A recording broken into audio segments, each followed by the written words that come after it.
বিসমিল্লাহির রহমানির রহিম। আসসালামু আলাইকুম। সম্মানিত ভিউয়ার্স, আশা করি সবাই ভালো আছেন। দেশ ও প্রবাস থেকে যারা আমার এই ভিডিও দেখছেন তাদের সবাইকে জানাচ্ছি আন্তরিক মোবারকবাদ। আজকে আপনাদেরকে অসম্ভব সুন্দর একটি ডুপ্লেক্স বাড়ির ডিজাইন দেখাবো। অলরেডি আপনারা বাড়িটির 3D ভিউ দেখতে পাচ্ছেন। এই বাড়িটি আমরা খুবই ছোট্ট জায়গার মধ্যেই ডিজাইন করেছি। এই বাড়িটি তৈরি হবে মাদারীপুরের সদরে। মালদ্বীপ প্রবাসী নাহিদুজ্জামান ভাই আমাদের সাথে যোগাযোগ করেছেন এবং তার চাহিদার কথা এবং স্বপ্নের কথা আমাদের সাথে শেয়ার করেছেন। আমরা তার চাহিদার আলোকে বাড়িটির প্রথম ফ্লোর প্ল্যান সাজিয়ে স্ট্রাকচারাল, আর্কিটেকচারাল, ইলেকট্রিক্যাল, প্লাম্বিং এবং 3D ভিউ তৈরি করে আজকে আপনাদের জন্য উপস্থাপন করছি। বাড়িটির ফাইল অলরেডি আমরা হ্যান্ডওভার করে দিয়েছি। বাড়িটির কাজ সপ্তাহখানেকের মধ্যে শুরু হবে ইনশাল্লাহ। তো নাহিদ ভাইয়ের এই বাড়িটিতে টোটাল কয়টি বেডরুম থাকছে এবং আমরা কতটুকু জায়গা নিয়েছি এবং এই বাড়িটি তৈরি করতে টোটাল কয়টি কলাম লাগবে এবং এটির বাজেট কী হবে, ডিটেলস সব কিছু আজকে আপনাদেরকে আমরা ধারাবাহিকভাবে জানাবো। তো আপনারা যারা এরকম ছোট্ট বাড়ি তৈরি করার স্বপ্ন দেখছেন তারা সম্পূর্ণ ভিডিওটি মনোযোগ সহকারে দেখুন। আলহামদুলিল্লাহ আমরা আজ থেকে 6-7 বছর ধরে সুনামের সহিত এরকম ডুপ্লেক্স বাড়ির কাজ করে আসছি। তো আপনি চাইলে আপনার বাড়ির ড্রয়িং ডিজাইনটিও আমাদেরকে দিয়ে করাতে পারেন। স্ক্রিন থাকা ফোন নাম্বারে আমাদের সাথে যোগাযোগ করলে আমরা আপনার স্বপ্নের বাড়িটি আপনার চাহিদার আলোকে এবং বাজেটের সমন্বয় করে তৈরি করে দেবো ইনশাল্লাহ। তো বন্ধুরা, এটি হচ্ছে বাড়িটির 3D ভিউ। 3D ভিউতে আপনারা দেখতেই পাচ্ছেন আমরা বাড়িটি কীভাবে সাজিয়েছি। আমরা গ্রাউন্ড ফ্লোরে কোনো ব্যালকনি রাখিনি, ছোট্ট একটি পোর্টস দিয়েছি। এটি হচ্ছে আমাদের বাড়িটির প্রবেশদ্বার। এদিক দিয়ে প্রবেশ করে হচ্ছে আমরা গ্রাউন্ড ফ্লোরে প্রবেশ করব। সিঁড়ি দিয়ে দোতলাতে এসে হচ্ছে আমাদের ফ্রন্টে আমরা দুটি ব্যালকনি রেখেছি। এখানে দেখতে পাচ্ছেন আমরা খুবই সিম্পলভাবে ব্যালকনিগুলো সাজিয়েছি। আর ছাদে আমরা প্যারাপেট ওয়ালে কিছু কাজ করেছি। চাইলে আপনারা সেম ডিজাইনে কাজগুলো করতে পারেন অথবা এগুলো চেঞ্জ করে করতে পারেন। সিঁড়ির রুমটিতে আমরা যে ডিজাইনগুলো করেছি আপনারা চাইলে সৌন্দর্য বর্ধনের জন্য ডিজাইনগুলো করতে পারেন। আর টাকা যদি সেভ করতে চান অথবা যদি আপনাদের বাজেট সীমিত থাকে তাহলে এগুলো বাদ দিয়ে কাজ করতে পারেন, কোনো সমস্যা নেই। এইখানে আমরা যতগুলো কাজ করেছি সবগুলো কাজ যদি আপনারা করেন তাহলে বাড়ির আউটলুকটি খুবই সুন্দর এবং গর্জিয়াস হবে ইনশাল্লাহ। তো বন্ধুরা, আপনারা আমাদের সাথে যোগাযোগ করতে চাইলে স্ক্রিনে থাকা ফোন নাম্বার আমাদের সাথে যোগাযোগ করবেন। আর যদি ভিডিওটি ভালো লাগে থাকে তাহলে লাইক দিন, কমেন্টস করে জানান এবং বেশি বেশি করে শেয়ার করে দিন। আর যদি চ্যানেলটিকে সাবস্ক্রাইব করে না থাকেন তাহলে চ্যানেলটিকে সাবস্ক্রাইব করে রাখুন এবং পাশে থাকা বেল আইকনটি বাজিয়ে রাখুন। তো বন্ধুরা, এখন আমরা যাব হচ্ছে বাড়িটির ফ্লোর প্ল্যানে। তো এটি হচ্ছে বাড়িটির ফ্লোর প্ল্যান। এইখানে আমরা দুটি প্ল্যান দেখাবো, আমাদের গ্রাউন্ড ফ্লোরের প্ল্যান এটি, আর এটি হচ্ছে ফার্স্ট ফ্লোর অর্থাৎ দোতলার প্ল্যান। তো শুরুতে আমরা দেখে নেব জায়গার দৈর্ঘ্য এবং প্রস্থ। এইখানে জায়গার দৈর্ঘ্য এবং প্রস্থ হচ্ছে 25 ফিট বাই 24 ফিট। টোটাল এখানে বরাবর 600 স্কোয়ার ফিট জায়গা হয়, যার শতাংশে কনভার্ট করলে মাত্র 1.5 শতাংশ জায়গার প্রয়োজন পড়বে। তো বন্ধুরা, এই 1.5 শতাংশ জায়গায় আমরা টোটাল যেই কাজগুলো করেছি তাই এখন আমি আপনাদেরকে দেখাবো। এটি হচ্ছে আমাদের বাড়িটির প্রবেশদ্বার, যা আমি আপনাদেরকে 3D দেখিয়েছি।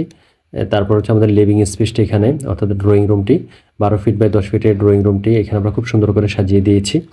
তারপরে হচ্ছে আমাদের কিচেনটি এখানে আমরা প্লেসমেন্ট করেছি। 7 ফিট বাই 6 ফিট একটি কিচেন এখানে আমরা প্লেসমেন্ট করেছি। কিচেনের পরে অপোজিটে হচ্ছে আমাদের কমন টয়লেটটি থাকছে।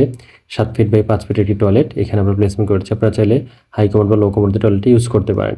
তারপর হচ্ছে বন্ধুরা, একটি বেডরুম দিয়েছি আমরা, জেনারেল বেডরুম। গ্রাউন্ড ফ্লোরে একটি বেডরুম থাকবে, 12 ফিট বাই 10 ফিট একটি বেডরুম এখানে আমরা প্লেসমেন্ট করেছি। আর এটি হচ্ছে আমাদের dining space, 12 feet by 8 feet 4 ইঞ্চের ছোট্ট একটি ডাইনিং স্পেস এখানে থাকছে। আর ডাইনিং স্পেস থেকে হচ্ছে সিঁড়ি দিয়ে আমরা সোজা আমাদের ফার্স্ট ফ্লোর অর্থাৎ দোতলার তে চলে যাবো ইনশাল্লাহ।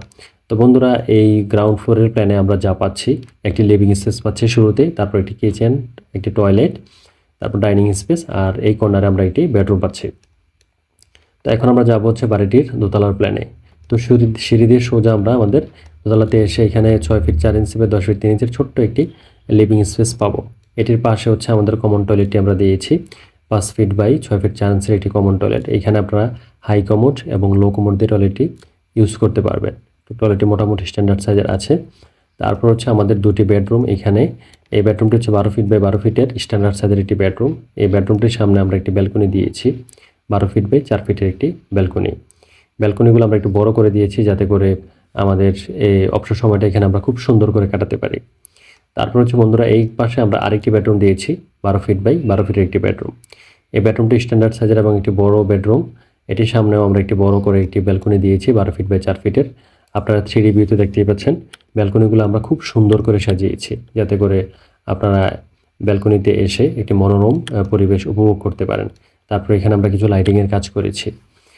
তো বন্ধুরা, এই হচ্ছে আমাদের দোতলার প্ল্যানটি। দোতলাতে আমরা খুব বেশি কিছু রাখিনি, দুটি বেডরুম রেখেছি, সামনে দুটি বড় বড় ব্যালকনি রেখেছি। তারপর হচ্ছে একটি টয়লেট রেখেছি, আর এখানে ছোট্ট একটি লিভিং স্পেস থাকবে। এখানে আমরা জাস্ট দোতলার সাথে এসে এখানে একটি সোফা প্লেসমেন্ট করে রাখবো, যাতে করে এখানে আমরা একটু বসতে পারি। তো এই হচ্ছে বন্ধুরা আজকে আমাদের বাড়িটির প্ল্যান। তো যাদের এই বাড়ির প্ল্যানটি ভালো লেগেছে তারা কমেন্টস করে জানাবেন, আর যদি এরকম ড্রয়িং ডিজাইন আমাদেরকে দিয়ে করাতে চান তাহলে স্ক্রিনে থাকা ফোন নাম্বারে আমাদের সাথে যোগাযোগ করুন, হোয়াটসঅ্যাপ বা ইমোতেও আমাদের সাথে যোগাযোগ করতে পারেন। আমরা সমগ্র বাংলাদেশেই সুনামের সাথে কাজ করে আসছি বন্ধুরা।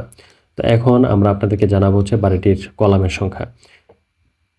তো আমি আপনাদেরকে অনুরোধ করব, যারা এরকম ছোট্ট জায়গার মধ্যে ডুপ্লেক্স বাড়ি তৈরি করার স্বপ্ন দেখছেন তারা অবশ্যই ইঞ্জিনিয়ারের সাথে পরামর্শ করে ইঞ্জিনিয়ারের ড্রয়িং ডিজাইন এবং ডিরেকশনের আলোকে বাড়ির কাজ করবেন। কখনোই মিস্ত্রির হাতে বাড়ির কাজের ড্রয়িং ডিজাইনের দায়িত্ব দিয়ে দিবেন না, এত করে আপনার ছোট্ট বাড়িটি আপনার মনের মতো করে তৈরি হবে না এবং আপনার বাজেটটি নষ্ট হয়ে যাবে।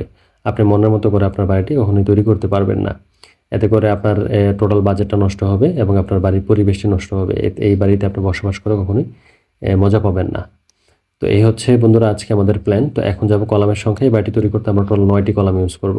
পেছনে 3টি, এইখানে 3টি, আর সামনে আমরা 3টি কলাম দিব। টোটাল 9টি কলাম দিলেই আমাদের এই বাড়ির কাজটি কমপ্লিট হয়ে যাবে ইনশাল্লাহ। তো বন্ধুরা দেখতেই পাচ্ছেন খুবই ছোট্ট জায়গার মধ্যে আমরা খুবই চমৎকার 3 বেডরুম বিশিষ্ট বাড়ির প্ল্যান সাজিয়েছি। আপনারা দুটি ফ্লোর মিলিয়ে দেখবেন এখানে টোটাল 3টি বেডরুম থাকছে, 2টি টয়লেট থাকছে, কিচেন থাকছে, লিভিং স্পেস থাকছে, ডাইনিং স্পেস থাকছে, যা মিস্ত্রির পক্ষে কখনো এরকম সুন্দর করে একটি প্ল্যান আপনাদেরকে সাজিয়ে গুছিয়ে দেওয়া সম্ভব না। তো এখন আমরা যাব হচ্ছে বাজেটের দিকে। এটাই হচ্ছে ভাইটাল বিষয় এবং আমাদের আগ্রহের জায়গা, যে কারণ ডুপ্লেক্স বাড়ি মানেই কোটি টাকা খরচ হয়ে যায়, এরকম একটা মিথ আমাদের সমাজে চালু আছে, যার কারণে আমরা চাইলেও একটি ডুপ্লেক্স বাড়ি তৈরি করার সাহস করি না, যদিও আমাদের স্বপ্ন আছে, ইচ্ছা আছে, স্বাদ আছে ডুপ্লেক্স বাড়ি তৈরি করার। তো বন্ধুরা এই ডুপ্লেক্স বাড়িটি তৈরি করতে আমাদের যে বাজেটটি লাগবে তা হচ্ছে 24 থেকে 25 লক্ষ টাকা আমাদেরকে প্রাথমিক একটা বাজেট রাখতে হবে, যে বাজেটটা দিয়ে আমরা বাড়িটির স্ট্রাকচারাল এবং আর্কিটেকচারাল কাজগুলো করে ফেলব।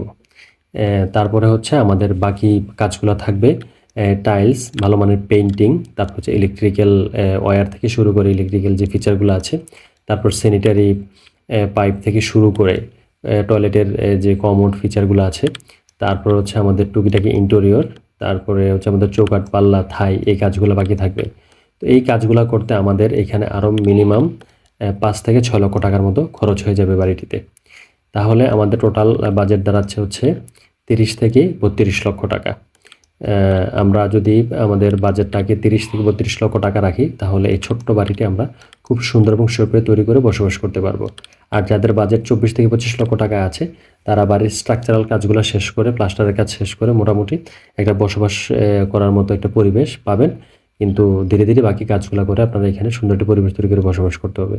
তো বন্ধুরা আমাদের হাতে যাদের মিনিমাম বাজেট 28 থেকে 30 লক্ষ টাকা আছে তারা চাইলে আমরা এই বাড়ি কাজটি তৈরি করে বসবাস করতে পারবো ইনশাল্লাহ। তো বন্ধুরা আল্লাহ আপনাদের মনের আশা পূরণ করুক এবং আপনাদের স্বপ্নকে বাস্তবে রূপ লাভ করানোর তৌফিক দান করুক, সে প্রত্যাশা। আল্লাহ হাফেজ, আসসালামু আলাইকুম।